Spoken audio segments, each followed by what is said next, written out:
Blessed day po mga kabakyard. So meron po kaming napakagandang balita po sa ating lahat.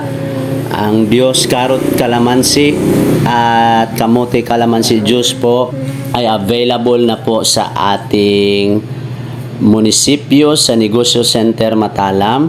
Salamat po kay Ma'am Ay sa pagsuporta po sa ating small business mga kabakyard. Yan po ay napaka-healthy po. Available po yan kabakyard sa gaganaping Kalibungan Festival sa Amas po. So, if you want to check it out, meron pong booth po ang Negosyo Center Matalam.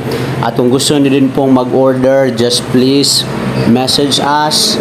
Ang aming pong lugar ay sa Sarayan at sa Antipas din po. Nagdi-display po din kami.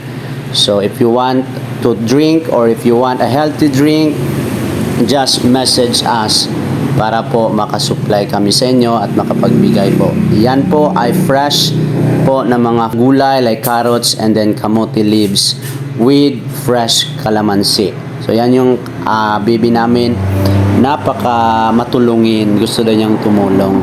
So salamat po talaga kay Ma'am Ay sa pagsuporta sa mga ganitong small businesses. So 1 year na po namin ginagawa ng aking asawa ang paggawa po ng ganito.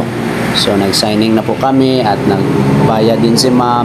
Thank you so much Ma'am. Yan po, meron din kaming pa-free kay Ma'am Ay na mga juices and then nagpa-picture po kami sa kanya para po ma-promote din namin ito sa ating mga kababayan dito sa ating municipality. Visit us po at Backyard Farming Facebook page. So